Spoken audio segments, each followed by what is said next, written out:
श्री गणेशाय नमः। श्री जानकी वल्लभो विजेता।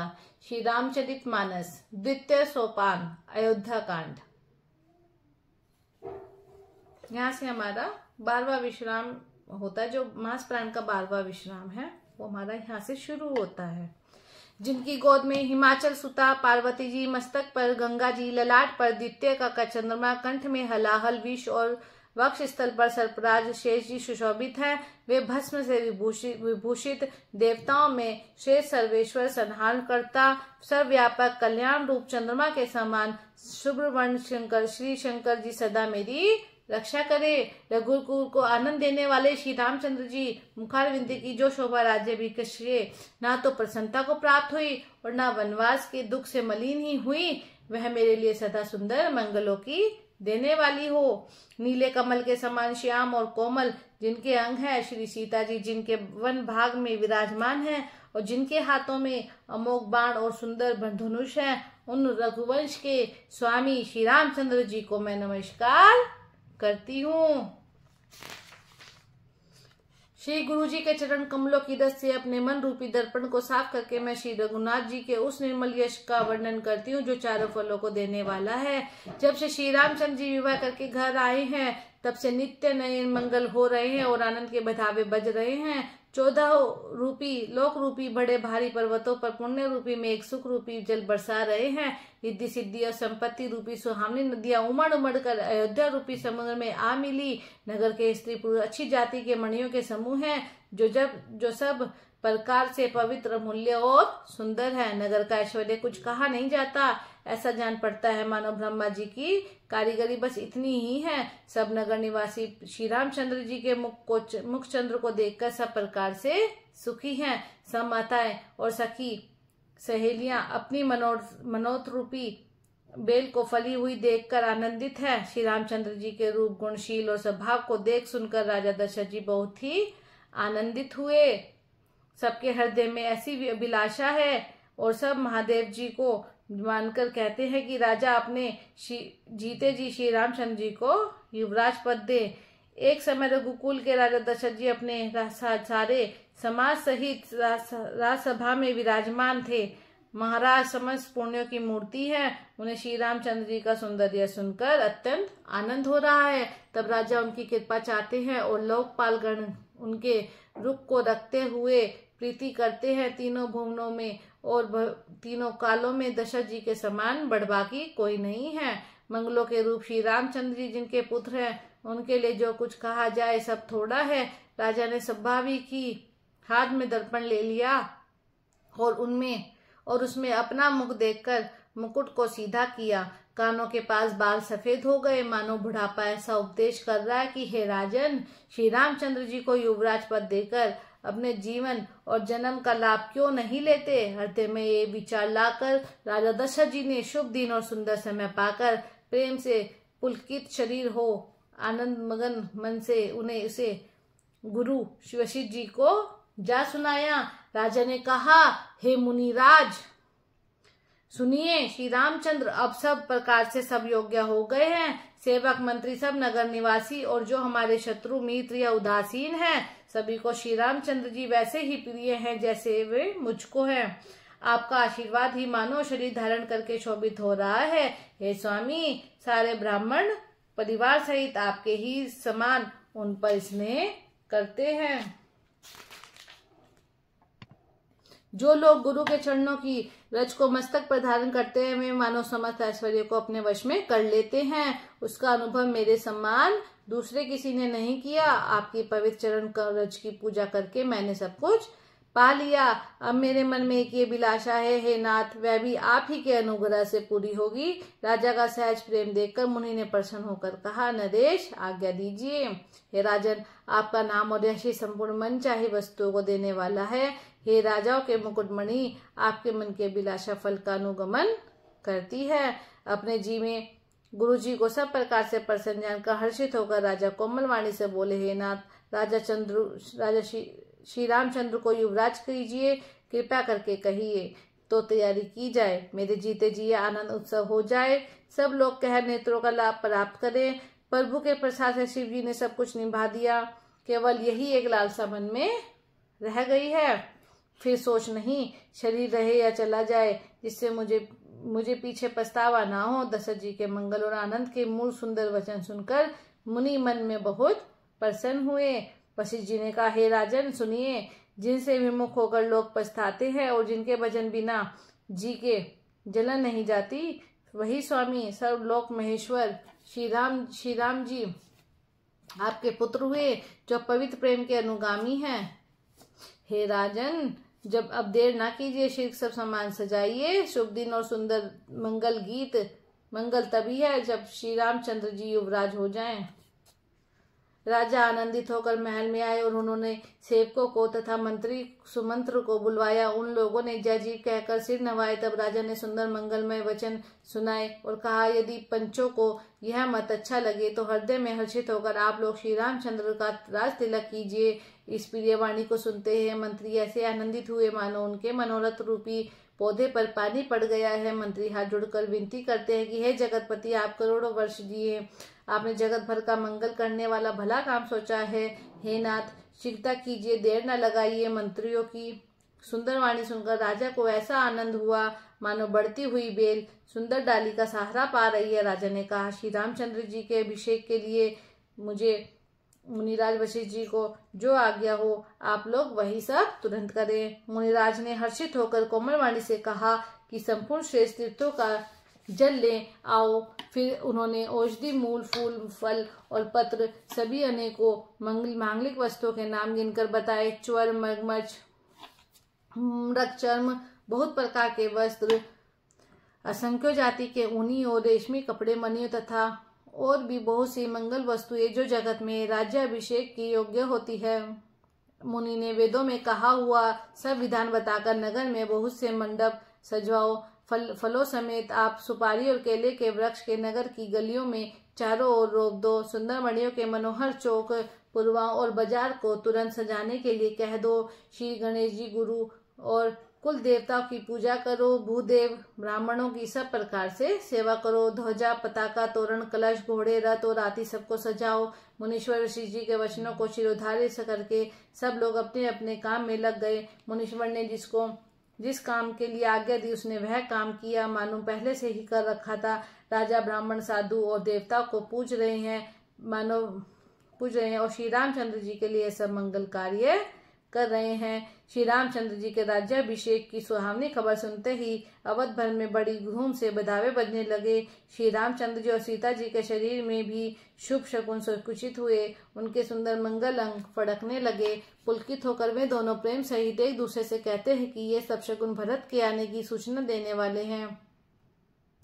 बहुत दिन हो गए, बहुत ही अवसर आ रहे हैं। शगुनों से प्रिय के मिलने का विश्वास होता है और भरत के समान जगत में कौन प्यारा है। शकुन का बस यही फल है, दूसरा नहीं। श्री रामचंद्र जी को भाई भरत का दिन रात ऐसा सोच रहता है जैसे कछुए का हृदय अंडों में रहता है। इसी समय यह परम मंगल समाचार सुनकर सारा रनिवास हर्षित हो उठा।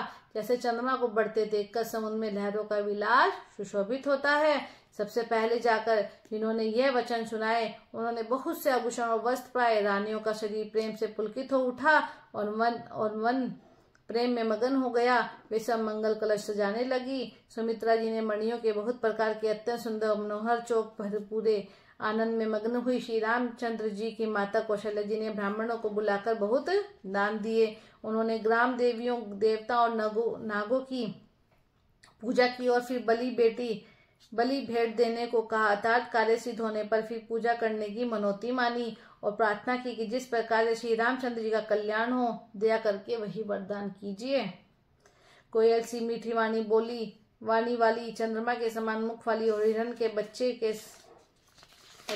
बच्चे से नेत्रों वाली स्त्रियां मंगलगान करने लगी। श्री रामचंद्र जी का राज्याभिषेक सुनकर सभी स्त्री पुरुष हृदय में हर्षित हो उठे और विधाता को अपने अनुकूल समझकर सब सुंदर मंगल साज सजाने लगे। तब राजा ने वशिष्ठ जी को बुलाया और शिक्षा देने के लिए श्री रामचंद्र जी के महल में भेजा। गुरु का आगमन सुनते ही श्री रघुनाथ जी ने दरवाजे पर आकर उनके चरणों में मस्तक नवाया। आदर पूर्वक अर्घ्य देकर उन्हें घर में लाए और षोडशोपचार से पूजा करके उनका सम्मान किया। फिर सीता जी सहित उनके चरण स्पर्श किए और कमल के समान दोनों हाथों में जोड़कर श्री राम जी बोले, यद्यपि सेवक के घर स्वामी का पधारना मंगलों का मूल और अमंगलों का नाश करने वाला होता है, तथापि हे नाथ, उचित तो यही था कि प्रेम पूर्वक दास को ही कार्य के लिए बुला भेजते। ऐसी ही नीति है। परंतु प्रभु, आपने तो प्रभुता छोड़कर स्वयं यहाँ पधार कर जो इसने किया, इससे आज यह घर पवित्र हो गया। हे गोसाई, जो आज्ञा हो मैं वही करूँ। स्वामी की सेवा में ही सेवक का लाभ है। श्री रामचंद्र जी के प्रेम में सने हुए वचनों को सुनकर मुनि वशिष्ठ जी ने श्री रघुनाथ जी की प्रशंसा करते हुए कहा कि हे राम, भला आप ऐसा क्यों न कहें। आप सूर्य वंश के भूषण जो हैं। श्री रामचंद्र जी के गुणशील और स्वभाव का बखान कर मुनिराज प्रेम से पुलकित होकर बोले, हे रामचंद्र जी, राजा दशरथ जी ने राज्याभिषेक की तैयारी की है। वे आपको युवराज पद देना चाहते हैं। हे राम जी, आज आप सब संयम कीजिए, जिससे विधाता कुशल पूर्वक सब इस काम को निभा दें। गुरुजी शिक्षा देकर राजा दशरथ जी के पास चले गए। श्री रामचंद्र जी के हृदय में इस बात का खेद हुआ कि हम सब भाई एक ही साथ जन्मे, खाना सोना लड़कपन के खेल कूद कन छेदन यज्ञोपवीति और विवाह आदि उस सब साथ साथ ही हुए, पर इस निर्मल वंश में यही एक अनुचित बात हो रही है कि और सब भाइयों को छोड़कर राज्याभिषेक एक बड़े का ही होता है, मेरा ही है। तुलसीदास जी कहते हैं कि प्रभु श्री रामचंद्र जी का यह सुंदर प्रेम पूर्ण पछतावा भक्तों के मन की कुटिलता को हरण करे। उसी समय प्रेम और आनंद में मगन लक्ष्मण जी आए। रघुकुल रूपी कमुद के खिलाने वाले चंद्रमा श्री रामचंद्र जी ने पीले वचन कहकर उनका सम्मान किया।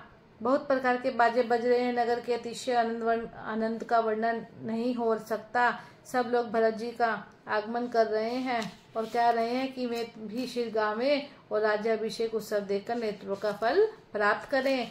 बाजार, रास्ते, घर, गली और चबूतरों पर पुरुष और स्त्री आपस में यही कहते हैं कि कल वह शुभ लगन कितने समय है जब विधाता हमारी अभिलाषा पूरी करेंगे। जब सीता जी सहित श्री रामचंद्र जी सुवर्ण के सिंहासन पर विराजेंगे और हमारा मन चीता होगा। इधर तो सब ये कह रहे हैं कि कल कब होगा, उधर कुचक्री देवता विघ्न मना रहे हैं। उन्हें अवध के बधावे नहीं सुहाते, जैसे चोर को चांदनी रात नहीं भाती। सरस्वती जी को बुलाकर देवता विनय कर रहे हैं और बार बार उनके पैरों को पकड़कर उन पर गिरते हैं। वे कहते हैं, हे माता, हमारी बड़ी विपत्ति को देखकर आज वही कीजिए, जिससे श्री रामचंद्र जी का राज्य त्याग कर वन को चले जाएं और देवताओं का सब कार्य सिद्ध हो। देवताओं की विनती सुनकर सरस्वती जी बड़ी खड़ी पछता रही हैं कि मैं कमल वन के लिए हेमंत ऋतु की रात हुई। उन्हें इस प्रकार पछताते देखकर देवता फिर विनय करके कहने लगे, हे माता, इसमें आपको जरा भी दोष न लगेगा। श्री रघुनाथ जी विषाद और हर्ष से रहित है। आप तो श्री राम जी के सब प्रभाव को जानती हैं। जीव अपने कर्मवश से ही सुख दुख का भागी होता है। अतएव देवताओं के हित के लिए आप अयोध्या जाइए। बार बार चरण पकड़कर देवताओं ने सरस्वती को संकोच में डाल दिया। तब वह ये विचार कर चली कि देवताओं की बुद्धि ओछी है, इनका निवास तो ऊंचा है पर इनकी करनी नीची है। ये दूसरे का ऐश्वर्य नहीं देख सकते, परंतु आगे का काम का विचार करके चतुर कवि श्री राम जी के वनवास के चरित्रों को वर्णन करने लगे। वर्णन के लिए मेरी चाह करेंगे, ऐसा विचार कर सरस्वती हृदय में हर्षित होकर दशरथ जी की पूरी अयोध्या में आई। मानो दूसरा दुख देने वाली कोई दशा आई हो। मंथरा नाम की कैकई की एक मंदबुद्धि दासी थी। ऐसे अपयश की पिटारी बनाकर सरस्वती उसकी बुद्धि को फेर कर चली गई। मंथरा ने देखा कि नगर सजाया हुआ है, सुंदर मंगलमय बधावे बज रहे हैं। उसने लोगों से पूछा कि कैसा उत्सव है। श्री रामचंद्र जी के राज तिलक की बात सुनते ही उनका हृदय जल उठा।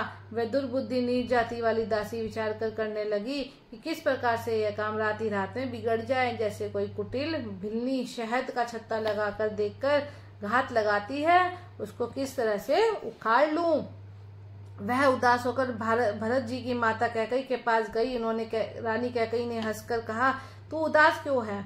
मंथरा कुछ उत्तर नहीं देती, केवल लंबी सांस ले रही है और त्रियाचरित करके आंसू ढरका रही है। रानी हंसकर कहने लगी कि तेरे बड़े गाल हैं, मेरा मन कहता है कि लक्ष्मण ने तुझे कुछ सीख दी है।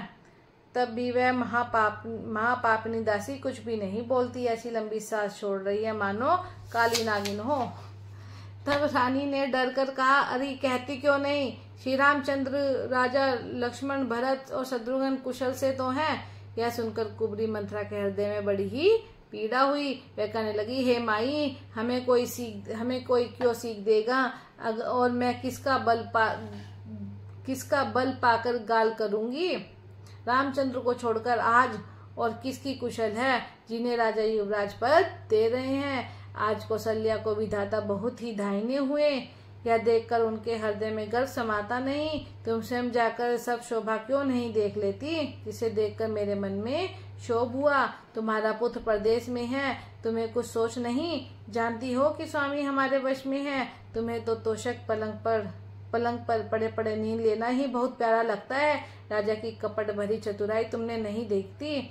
मंथरा के पीरे वचन सुनकर, किंतु उसको मन की मैली जानकर रानी झुककर डट कर बोली, बस अब चुप कर, घर फोड़ी कहीं की। जो फिर कभी ऐसा कहा तो तेरी जीभ पकड़कर निकलवा लूंगी।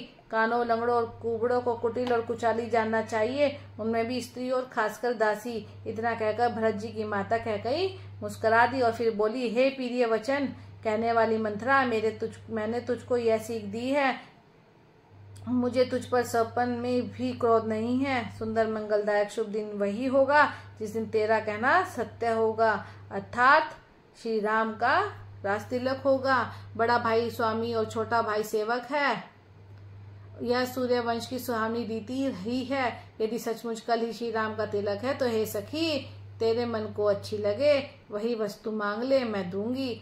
राम को सहज स्वभाव से सब माता कौशल्य के समान ही प्यारी है। मुझ पर तो वे विशेष प्रेम करते हैं। मैंने उनकी प्रीति की परीक्षा करके देख ली। जो विधाता कृपा करके जन्म दे तो श्री रामचंद्र पुत्र और सीता बहू हो। श्री राम मुझे प्राणों से भी अधिक प्रिय हैं। उनके तिलक से तुझे कैसा शोभ? तुझे भरत की सौगंध है। छल कपट छोड़कर सच सच कह, तू हर्ष के समय विषाद कर रही है। मुझे इसका कारण सुना। सारी आशाएं तो एक ही बार कहने में पूरी हो गई। अब तो दूसरी जीभ लगाकर कुछ कहूंगी। मेरा अभागा कपाल तो फोड़ने ही योग्य है। तो अच्छी बात कहने पर भी आपको दुख होता है, जो झूठी सच्ची बातें बताकर कहते हैं, हे माई, वे ही तुम्हें प्रिय है और मैं तो कड़वी लगती हूँ। अब मैं भी ठुकुर सुहाती कहा करूंगी, नहीं तो दिन रात चुप रहूंगी। विधाता ने कुरूप बनाकर मुझे परवश कर दिया। जो बोया सो काटती हूँ, दिया सो पाती हूँ। कोई भी राजा हो, हमारी क्या हानि है? दासी छोड़कर क्या अब मैं रानी होंगी? हमारा स्वभाव तो जलाने ही योग्य है, क्योंकि तुम्हारा अहित मुझसे देखा नहीं जाता, इसलिए कुछ बात चलाई थी। किंतु हे देवी, हमारी बड़ी भूल हुई, क्षमा करो। आधार रहित बुद्धि की स्त्री और देवताओं की माया के वश में होने के कारण रहस्य युक्त कपट भरे प्रिय वचनों को सुनकर रानी कैकेयी ने बैरिन मंथरा को अपनी सुहद जानकर उसका विश्वास कर लिया। बार बार रानी उससे आदर के साथ पूछ रही है, मानो भिल्ली के गान से ही हिरनी मोहित हो गई। जैसी भावी है वैसी ही बुद्धि भी फिर गई। दासी अपना दाव लगा जानकर हर्षित हुई। तुम पूछती हो, किंतु मैं कहते डरती हूँ, क्योंकि तुमने पहले ही मेरा नाम घर फोड़ी रख दिया है। परंतु बहुत तरह से गढ़ छोलकर खूब विश्वास जमाकर तब यह अयोध्या की साड़साती बोली, हे रानी, तुमने जो कहा कि मुझे सीताराम प्रिय है और राम को तुम प्रिय हो, सो यह बात सच्ची है। परंतु यह बात पहले थी, वे दिन अब बीत गए। समय फिर जाने पर मित्र भी शत्रु हो जाता है। सूर्य कमल के कुल का पालन करने वाले पर बिना जल के वही सूर्य उनको जलाकर भस्म कर देता है। सोत कौशल्या तुम्हारी जड़ उखाड़ना चाहती है, अतः उपाय रूपी श्रेष्ठ बाढ़ लगाकर उसे रूद दो। तुमको अपने सुहाग के बल पर कुछ भी सोच नहीं है। राजा को अपने वश में जानती हो, किंतु राजा मन के मैले और मुंह के मीठे हैं और आपका सीधा स्वभाव है। राम की माता बड़ी चतुर है और गंभीर है। उसने मौका पाकर अपनी बात बना ली। राजा ने भरत को ननिहाल भेज दिया। उसमें आप बस राम की माता की सलाह समझिए।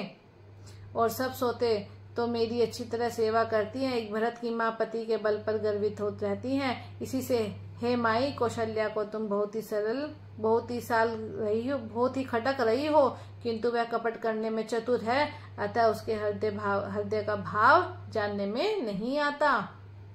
राजा का तुम पर विशेष प्रेम है। कौशल्या सोत के स्वभाव से उसे देख नहीं सकती, इसलिए उसने जाल चल रच कर राजा को अपने वश में करके राम के राज तिलक के लिए लग्न निश्चय करा लिया। राम को तिलक हो, यह कुल के उचित है और यह बात सभी को सुहाती है। मुझे तो बहुत ही अच्छी लगती है, परंतु मुझे तो आगे की बात विचार कर डर लगता है। दैव उलटकर उसका फल उसी को दे। इस तरह करोड़ों कुटिलपन की बातें गढ़ छोड़कर मंथरा ने कैकेयी को उल्टा सीधा समझा दिया और सैकड़ों सोतों की कहानियां इस प्रकार कही जिस प्रकार विरोध बढ़े।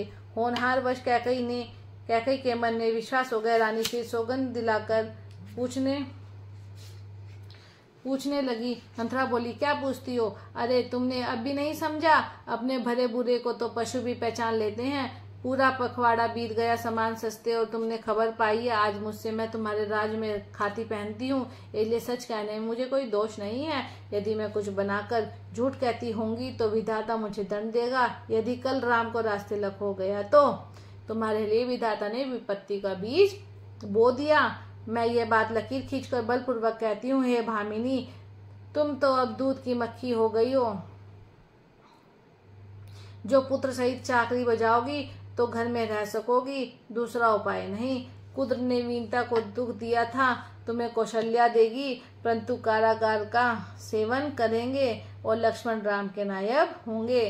कैकेयी मंथरा की कड़वी वाणी सुनते ही डरकर सूख गई, कुछ बोल नहीं सकती। शरीर में पसीना हो गया, वह कैले की तरह कांपने लगी। तब कुबरी ने अपनी जीभ दांतों तले दबाई। फिर कपट की करोड़ों कहानियां कह कहकर उसने रानी को खूब समझाया कि धीरज रखो, कैकेयी का भाग्य पलट गया है। उसे कुचाल प्यारी लगी। वह बगुली को हंसनी मानकर उसकी सराहना करने लगी। कैकेयी ने कहा, मंथरा सुन, तेरी बात सत्य है। मेरी दाहिनी आंख नित्य फड़का करती है। मैं प्रतिदिन रात को बुरे सपने देखती हूँ, किंतु अपने अज्ञानवश तुझसे कहती नहीं। सखी, क्या करूं? मेरा तो सीधा स्वभाव है, मैं दाया बाया कुछ भी नहीं जानती। अपनी चलते मैंने आज तक कभी किसी का बुरा नहीं किया। फिर ना जाने किस पाप से देव ने मुझे एक ही साथ यह दूसरा दुख दिया। मैं भले ही नहर जाकर वहीं जीवन बिता दूंगी, पर जीते जी सोत की चाकरी नहीं करूंगी। देव जिसको शत्रु के वश में रखकर जिलाता है, उसके लिए तो जीने की अपेक्षा मरना ही अच्छा है। रानी ने बहुत प्रकार से दीन वचन कहे। उन्हें सुनकर कुबरी ने त्रिया चरित फैलाया। वह बोली, तुम मन में गलानी मानकर ऐसा क्यों कह रही हो? तुम्हारा सुख सुहाग दिन दिन दूना होगा। जिसने तुम्हारी बुराई चाही, वही परिणाम में यह बुराई रूप फल पाएगी। हे स्वामिनी, मैंने जब से यह कुमत सुना है तुमसे, तब से मुझे ना तो दिन में कुछ भूख लगती है और ना रात में नींद ही आती है। मैंने ज्योतिषों से पूछा तो उन्होंने रेखा खींचकर कहा कि भरत राजा होंगे। यह सत्य बात है। हे भामिनी, तुम करो तो उपाय मैं बताऊं। राजा तुम्हारी सेवा के वश में है ही। कैकेयी ने कहा, मैं तेरे कहने से कुएं में गिर सकती हूँ, पुत्र और पति को भी छोड़ सकती हूँ। जब तू मेरा बड़ा भारी दुख देखकर कुछ कहती है तो भला मैं अपने हित के लिए उसे क्यों ना करूंगी। कुबरी ने कैकेयी को कबूल करवाकर कपट रूप छुरी को अपने हृदय रूपी पत्थर पर टोया। रानी कैकेयी अपने निकट के दुख को कैसे नहीं देखती, जैसे बालिका पशु हरी हरी घास चराता है। मंथरा की बातें सुनने में तो कोमल है, पर परिणाम में कठोर है, मानो वह शहद में घोलकर जहर पिला रही हो। दासी कहती है, हे स्वामिनी, तुमने मुझको एक कथा कही थी, उसकी याद है कि नहीं? तुम्हारे 2 वरदान राजा के पास धरोहर हैं, आज उन्हें राजा से मांगकर अपनी छाती ठंडी कर लो। पुत्र को राज्य और राम को वनवास दो और सोत का सारा आनंद तुम ले लो। तब राजा राम की सौगंध खा ले, तब वर मांगना, जिससे वचन न टलने पावे। आज की रात बीत गई तो काम बिगड़ जाएगा। मेरी बात को हृदय से प्रिय समझना। पापिनी मंथरा ने बड़ी बुरी घात लगाकर कोप भवन में जाओ, सब काम बड़ी सावधानी से बनाना, राजा पर सहसा विश्वास न कर लेना। कुबरी को रानी ने प्राणों के समान प्रिय समझकर बार बार उसकी बड़ी बुद्धि का बखान किया और बोली, संसार में मेरा तेरे समान हितकारी और कोई नहीं है। तुम मुझ भई जाती हुई के लिए सहारा है। यदि विधाता कल मेरा मनोरथ पूरा कर दे तो हे सखी, मैं तुझे आंखों की पुतली बना लूं। इस प्रकार दासी को बहुत तरह से आदर देकर कैकई कौप भवन में चली गई। विपत्ति बीज है, दासी वर्षा ऋतु है। कैकई की कुबुद्धि जमीन हो गई। उसने कपट रूपी जल पाकर अंकुर फूट निकला। दोनों वरदान उस अंकुर के 2 पत्ते हैं। अंत में उसने दुख रूपी फल होगा। कैकई कौप का सब साज सजकर जा सोई। राज्य करती हुई वह अपनी दुष्ट बुद्धि से नष्ट हो गई। राजमहल और नगर में धूमधाम मच रही है। इस कुचाल को कोई कुछ नहीं जानता। बड़े ही आनंदित होकर नगर के सब स्त्री पुरुष शुभ मंगलाचार के साथ सज रहे हैं। कोई भीतर जाता है, कोई बाहर निकलता है। राजद्वार में बड़ी भीड़ भाड़ हो रही है। श्री रामचंद्र जी के बाल सखा राज तिलक का समाचार सुनकर हृदय में हर्षित होते हैं। वे 10-5 मिलकर श्री रामचंद्र जी के पास जाते हैं। प्रेम पहचान कर प्रभु श्री रामचंद्र जी के उनका आदर करते हैं और कोमलवाणी से कुशल क्षेम पूछते हैं। अपने प्रिय सखा श्री रामचंद्र जी का आज्ञा पाकर वे आपस में एक दूसरे से श्री रामचंद्र जी की बड़ाई करते हुए घर लौटते और कहते हैं, संसार में रघुनाथ जी के समान शील और स्नेह को निभाने वाला कौन है। भगवान हमें यही दे कि हम अपने कर्मवश भ्रमते हुए जिस योनि में जन्मे वहाँ हम तो सेवक हो और सीतापति श्री रामचंद्र जी हमारे स्वामी हो। यह नाता अंत तक निभ जाए। नगर में सबकी ऐसी ही अभिलाषा है, परंतु कैकई के हृदय में बड़ी जलन हो रही है। कुछ संगति पाकर कौन नष्ट नहीं होता। नीच के मत के अनुसार चलने से चतुराई नहीं रह जाती। संध्या के समय राजा दशरथ आनंद के साथ कैकई के महल में गए, मानो साक्षात इसने ही शरीर धारण कर निष्ठुरता के पास गया हो। कोप भवन का नाम सुनकर राजा सहम गए। डर के मारे उनका पांव आगे को नहीं पड़ता। स्वयं देवराज इंद्र जिनकी भुजाओं के बल पर बसता है और संपूर्ण राजलोक जिनका रुख देखते रहते हैं, वही राजा दशरथ स्त्री का क्रोध सुनकर सूख गए। कामदेव का प्रताप और महिमा तो देखिए, जो त्रिशूल व्रज और तलवार आदि की चोट अपने अंगों पर सहने वाले हैं, वे रतिनाथ कामदेव के पुष्प बाण से मारे गए। राजा डरते डरते अपनी प्यारी कैकई के पास गए। उनकी दशा देखकर उन्हें बड़ा ही दुख हुआ। कैकई जमीन पर पड़ी है, पुराना मोटा कपड़ा पहने हुए हैं, शरीर के नाना आभूषणों को उतार कर फेंक दिया है। इस दुर्बुद्धि कैकई को एक कुवेश्ता कैसी फब रही है, मानो भावी विधवापन की सूचना दे रही हो। राजा उसके पास जाकर कोमल वाणी से बोले, हे प्राण प्रिय, किस लिए रिसाई हो, रूठी हो। हे रानी, किस लिए रूठी हो। यह कहकर राजा उसे हाथ से स्पर्श करते हैं तो वह उनके हाथ को हटा देती है और ऐसे देखती है मानो क्रोध में भरी हुई नागिन क्रूर दृष्टि से देखी रही हो। दोनों वासनाएं उस नागिन की 2 जीभ हैं, जैसे दोनों वरदान दांत हैं। वह काटने के लिए मर्म स्थान देख रही है। तुलसीदास जी कहते हैं, राजा दशरथ होनहार के वश में होकर इसे कामदेव की क्रीड़ा ही समझ रहे हैं। राजा बार बार कह रहे हैं, हे सुमुखी, हे सुलोचनी, हे कोकिल बयनी, हे गजगामिनी, मुझे अपने क्रोध का कारण तो सुना। हे प्रिय, किसने तेरा अनिष्ट किया है, किसके 2 सिर हैं, यमराज किसको लेना चाहते हैं। कह, किस कंगाल को राजा कर दूं या किस राजा को देश से निकाल दूं। तेरा शत्रु अमर भी हो तो मैं उसे भी मार सकता हूँ। बेचारे कीड़े मकोड़े सरीखे नर नारी तो चीज ही क्या है। हे सुंदरी, तू तो मेरा स्वभाव जानती है कि मेरा मन सदा तेरे मुख रूपी चंद्रमा का चकोर है। हे प्रिय, मेरी प्रजा, कुटुंबी, सवस पुत्र, यहाँ तक कि मेरे प्राण भी, ये सब तेरे वश में है। यदि मैं तुझसे कुछ कपट करके कहता हूँ तो हे भामिनी, मुझे 100 बार राम की सौगंध है। तू हंसकर अपनी मनचाही बात मांग ले और अपने मनोहर अंगों को आभूषणों से सजा। मौका बेमौका तो मन में विचार कर देख। हे प्रिय, जल्दी इस बुरे वेश को त्याग दे। यह सुनकर और मन में राम जी की बड़ी सौगंध को विचार कर मन बुद्धि कहीं हंसती हुई उठी और कहने पहनने लगी, मानो कोई भिन्नी मृग को देखकर फंदा तैयार कर रही हो। अपने जी में कैकई को सुधर जाकर दशरथ जी प्रेम से पुलकित होकर कोमल और सुंदर वाणी से फिर बोले, हे भामिनी, तेरा मन चीता हो गया।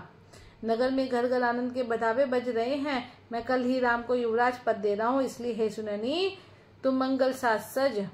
यह सुनते ही उसका कठोर हृदय दलक उठा। मानो पका हुआ बाल तोड़ छू गया हो। ऐसी भारी पीड़ा को भी उसने हंसकर छिपा लिया, जैसे चोर की स्त्री प्रकट होकर नहीं रोती। राजा उसकी कपट चतुराई को नहीं लग रहे हैं, क्योंकि वह करोड़ों कुटिलों की शिरोमणि गुरु मंत्रा की पढ़ाई हुई है। यद्यपि राजा नीति में निपुण है, परंतु उत्तरीय चरित्र अथाह समुद्र है। फिर वह कपट युक्त प्रेम बढ़ाकर नेत्र और मुंह मोड़कर हंसती हुई बोली, हे प्रियतम, आप मांग मांग तो कहा करते हैं, पर देते लेते कभी कुछ भी नहीं है। आपने तो दो वरदान देने को कहा था, उनके भी मिलने में संदेह है। राजा ने हंसकर कहा कि अब मैं तुम्हारा मर्म समझा। मान करना तुम्हें परम प्रिय है।